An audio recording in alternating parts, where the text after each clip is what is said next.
देखो मेरा नमस्कार, मैं सुमन शर्मा आप सबका स्वागत करती हूँ। हिंदी साहित्य का इतिहास BA first year CBLU university Chaudhary Bansilal university Bhiwani में 20 UHND 101 C का मतलब होता है कंपलसरी।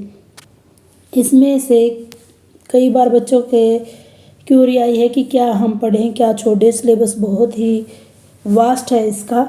देखिए यूनिट वाइज पेपर आ रही हैं, जितने भी पीछे चले थे कोरोना से पहले 9 प्रश्न आते थे, उसमें से कोई 5 करने थे।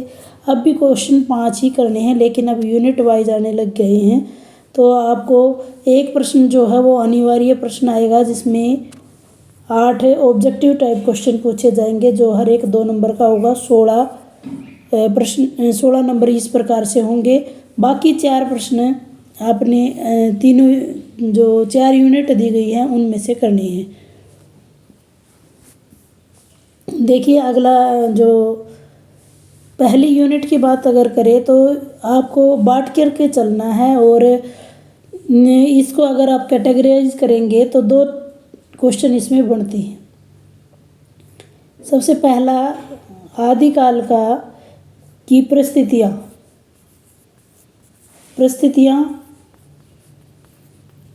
यानी उस समय पर कैसी परिस्थितियाँ थी। दूसरा उसकी सामान्य विशेषता। इन दोनों में से एक प्रश्न आपका ज़रूर आएगा। दूसरी अगर बात करें हम सिद्ध, नाथ और जैन, क्योंकि इस समय का साहित्य था ये, सिद्ध, नाथ और जैन, इनमें से एक प्रश्न अवश्य आपको देखने को मिलेगा। वहीं नामकरण और रासो, यानी टोटल आपके 7 प्रश्न इसमें बनते हैं। पहला मैं बता चुकी हूँ आपको, परिस्थितियाँ और सामान्य विशेषता। इन दोनों में से एक प्रश्न आप याद कीजिएगा, तो आप दोनों कर सकते हैं। सिद्ध, नाथ, जैन जो करेगा, यानी आपकी इच्छा पर डिपेंड करता है आप किस प्रकार से करेंगे। सिद्ध, नाथ, जैन करेंगे, रासो करेंगे, या फिर इसका एक बड़ा प्रश्न बनता है पृथ्वीराज रासो की प्रमाणिकता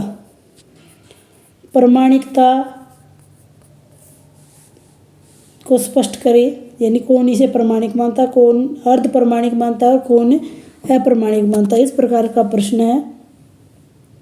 देखिए इतने प्रश्न बनते हैं, लेकिन मैं आपसे अनुरोध करूंगी, अगर आप सिद्ध, नाथ, जैन को कर लेते हैं और आदिकाल की परिस्थिति और नामकरण को कर लेते हैं, तो आपका कोई भी छोटा बड़ा प्रश्न भी आएगा तो आप इसको हल कर लेंगे।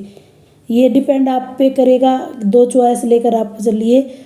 ये तो एक ही क्वेश्चन मान के चलिए, आदिकाल की परिस्थितियाँ और आदिकाल की विशेषताएँ।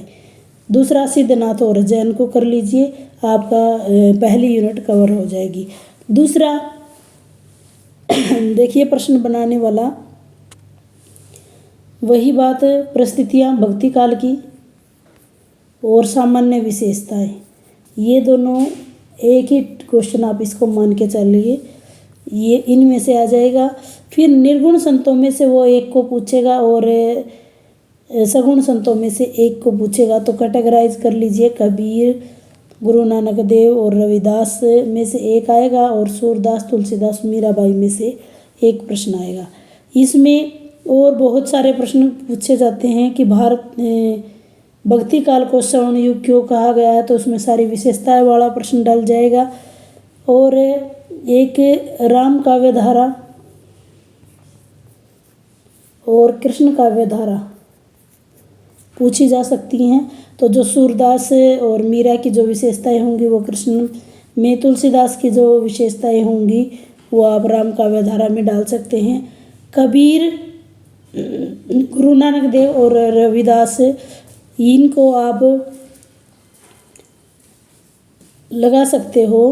कबीरदास में निर्गुण काव्य धारा की विशेषताएं, यानी निर्गुण काव्य धारा की जो विशेषताएं हैं, निर्गुण और सगुण 2 प्रश्न बनते हैं, तो इनमें से आप एक को चूज कर सकते हैं। रही बात रीतिकाल की, रीतिकाल की सामान्य विशेषताएं और परिस्थितियाँ, एक प्रश्न ये, रीतिकाल की सामान्य विशेषताएं और परिस्थितियाँ बिल्कुल आसान होती हैं, कोई भी कन्फ्यूजन नहीं होता। फिर रीतिबद्ध, रीतिसिद्ध और रीति मुक्त। रीतिबद्ध, रीतिसिद्ध और रीति मुक्त को आप याद कीजिएगा, बहुत आराम से मैंने क्लास में अच्छे से करवाया है, आप इसको कर सकते हैं। अगले जो चौथी यूनिट है, चौथी यूनिट में चाहे तो आप याद कर लीजिएगा भारतेंदु, बहुत सारे प्रश्न बन रहे हैं, भारतेंदु युग और द्विवेदी युग, इन दोनों को याद कर लीजिए, इनमें से एक प्रश्न देखने को मिल जाएगा। बाकी छायावाद, प्रगतिवाद, प्रयोगवाद और नई कविता, निबंध,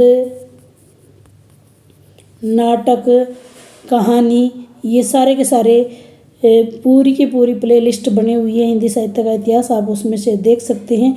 इसके वस्तुनिष्ठ प्रश्नों की सीरीज़ अभी आएगी, यानी एक दिन आपका 2 तारीख का पेपर है, तो एक आज कल का दिन है और परसों आप रिवाइज करिएगा। सभी को अच्छे मार्क्स आपको लिए जा सकते हैं अगर आप अच्छे तरीके से तैयारी करेंगे। धन्यवाद।